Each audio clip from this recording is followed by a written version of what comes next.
Hello, my name is Michael Pfaff, and welcome to Risk Management Professionals webinar series. Please reach out to us via our website, or you can find our number and my personal email on a few of the following slides if you have any questions about the presentation. We will answer any of your questions as promptly as possible. This webinar series is part of RMP's ongoing outreach program. RMP's core competencies and expertise resides in EPA, RMP, OSHA PSM, and CalARP program development, as well as HAZOP LOPA studies and other hazard identification techniques to satisfy regulatory standards across the board. Today I will be presenting on latent failures and mitigation techniques that we see today. My name again is Michael Pfaff. I'm with Risk Management Professionals. Here you'll find my number and my personal email. We at Risk Management Professionals have been around for about 25 years and offer many key services including PHA support, RMP, and CalARP element creation and updating. We have extensive experience utilizing engineering, safety, security, and emergency response backgrounds which help us deliver you quality services and essential products. I have a bachelor's in science and chemical engineering from UC Riverside and about 3 years now of engineering experience where I've worked in the petroleum industry and process safety consultation. I obtained my engineering training back in June of 2018 and have had much experience in PSM RMP elements, and I'm proficient in HAZOP and LOPA methodologies. So first of all, we'll talk about human errors, which encompass latent failures. Human errors cause the majority of accidents across nuclear, chemical, and medical industries. The psychological study of human error extends past our PSM-regulated fields. There are two types of human errors, and these are active failures, which are failures that affect the process or your conditions almost immediately, and latent failures. And those are failures which may lay dormant within a system for some time and only become evident when they contribute to other factors which breach our defense systems. In the workplace, most errors are caused by a combination of active errors and underlying latent conditions that contribute to those errors. James Reason originally proposed the Swiss cheese model of human error accident causation. In the Swiss cheese model, an organization's defenses against failure are modeled as a series of barriers represented as slices of cheese, and the holes in the cheese slices represent individual weaknesses in parts of the system and are continually varying in size and position. The system as a whole produces failures when all the holes in the slices momentarily align, permitting a trajectory of accident opportunity so that a hazard passes through all of our holes in our defenses, leading to an accident. Those four well-known defense system holes are our organizational influences, our unsafe supervision, preconditions to unsafe acts, and the unsafe acts themselves. Our unsafe acts are our slips, lapses, trips, and fumbles, our rule-based mistakes, knowledge-based mistakes, and violations of rules, be it routine, optimizing, or situational. An example of an unsafe act, really simple, is not using the proper PPE while taking a hot sample, like wearing your gloves or using bottle carriers. Preconditions of unsafe acts can also form those holes in our defense systems. Those include substandard mental conditions of operators, including adverse mental states, such as complacency or distraction. Adverse physiological states, illness and fatigue are examples of those. And finally, physical or mental limitations, and that could be caused by insufficient reaction time or incompatible aptitude. Additionally, our substandard practice of operators can also cause our holes in the defense system. Crew resource management is a potential weakness where we could have failed backup or leadership failure, and additionally personnel readiness, and that could be, you can have issues with personnel readiness if you have operators that are physically exhausted and don't have sufficient breaks. Another precursor to our unsafe acts is unsafe supervision.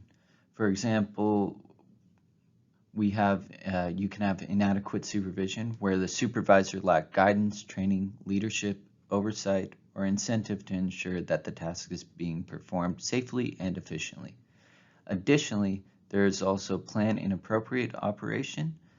And for example, this is when our leadership or supervision does not understand when to complete the correct operation. Additionally, there is the failure to correct known problems. That's if you have outstanding work order tickets and you have failure to report unsafe tendencies and initiate corrective action. And finally, supervisory violation. That's if your supervisor has a failure to enforce rules, regulations, or authorizes unnecessary hazards and inadequate documentation. Organizational factors are the last potential precursor to our unsafe acts. This includes training, design, communication, procedures, planning, managing change, managing operations, etc. So any deficiencies in your training or any of these program elements can have significant impacts and lead to our unsafe acts. Long-term safety and production goals are compatible. It just makes financial sense to not be continually operating and have issues or have continual accidents. There are short-term conflicts of resources between the two that will arise and that could potentially lead to our human errors. Resources directed at improving productivity have relatively certain outcomes. Those aimed at enhancing safety do not, at least in the short term. This is due to the large part played by the stochastic factors in accident causation. Secondly, the feedback generated by the pursuit of production goals is generally unambiguous, rapid, and compelling, especially when the news is good. It's also highly reinforcing. In sharp contrast, the pursuit of safety goals is largely negative, intermittent, often deceptive, and perhaps only compelling after a major accident or string of accidents. You won't see safety improvements or impacts right away or even understand that they're happening because nothing is really apparent immediately to show you that an accident was prevented. They just don't happen.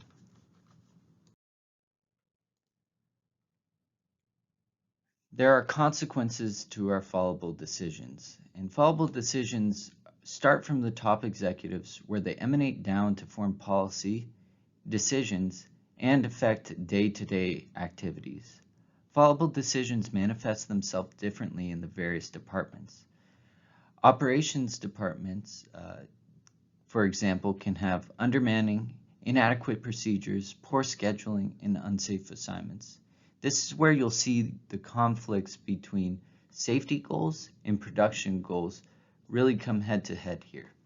You want to have the most streamlined process. You want to not have as many operators on. You want to make sure that you're going to make as much money as possible. But this is where you can have those conflicts, and that's where the fallible decisions will arise.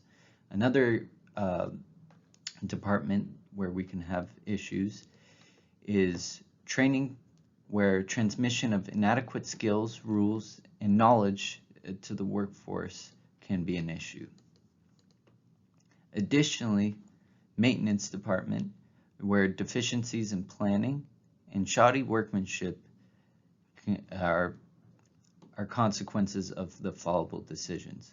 Failures of procurement show up as dangerous and defective equipment.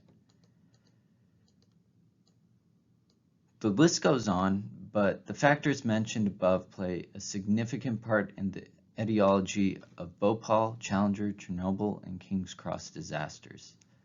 Just one failure at the management level, for example, in inadequate procedures, has potential origins within an active failure in subsequent accidents. Very few unsafe acts will result in damage or injury. In a highly protected system, the probability that the consequences of an isolated action will penetrate the various layers of our defense system is vanishingly small.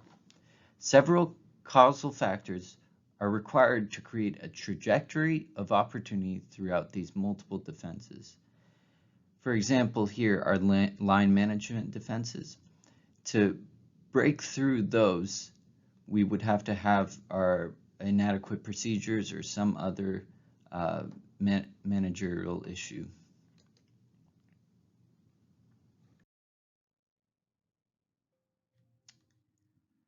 There are many ways to try and identify latent failures, but there are a few that are widespread today. Loop 1 is your normal accident investigations.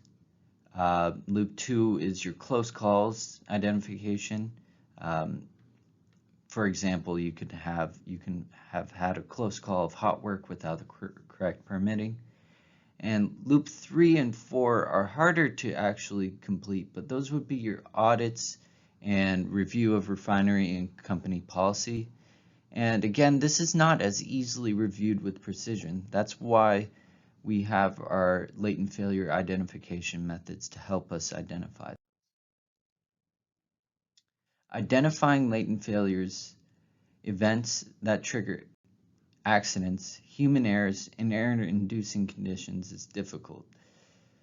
Identification methods include task inventories that could be performed to describe work groups' objectives and operating procedures, reassessing operations activity routinely, and assessing the safety culture. Task inventories can be performed to describe work groups' objectives and operating procedures, which include the hazards and the potential of the work group to cause an accident and the possible outcomes of an incident.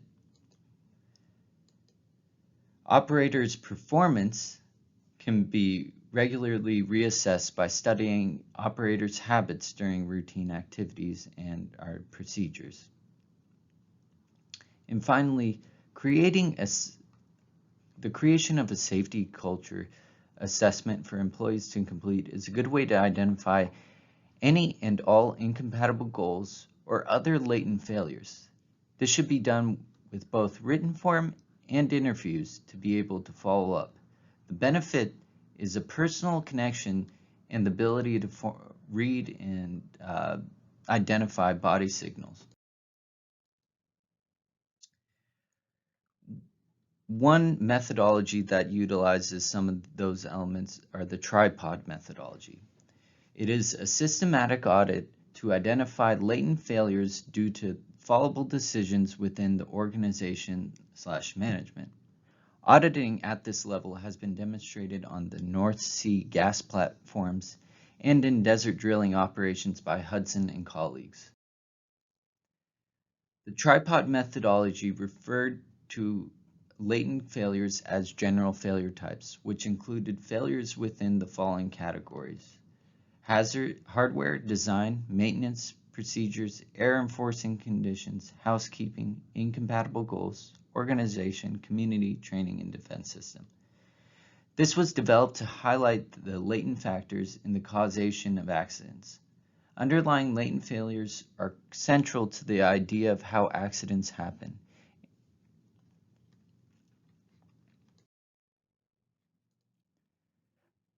Determining the state of an organization or activity in terms of its underlying latent problems is very difficult to gauge. Therefore, an instrument was developed within the tripod methodology called a failure state profile, and that's used to measure the extent of an underlying problem on the basis of a sample of general failure types. So the sample was taken with initial rating of each general failure types by operations. For example, specialist personnel on the desert rig rated their rig on each of the general failure types. And from that data, a checklist was developed, which was sent out to 6 rigs to complete based on concerns of personnel within the general failure type. The tripod methodology is not perfect. For example, only a limited number of possible latent failures can be described, and that comes from our initial surveys from operators. There may be other latent errors which remain undiscovered if this method is followed rigidly. The tripod approach, however, encourages an understanding of safety on a specific installation as well as basic understanding of accidents occur. Contra Costa County ISO or Industrial Safety Ordinance guidance for facilities includes a robust human failure evaluation that tries to tackle human errors and includes identification techniques for latent failures. Contra Costa has taken research from industry best practice to form a checklist in hopes of identifying any latent failures within the following categories: are individual practices, procedures, design, labeling, control room design, hardware, safeguards, work environment, and our organizational management. And those subcategories include communication, training, staffing or overtime, worker selection, climate and safety culture, and management systems.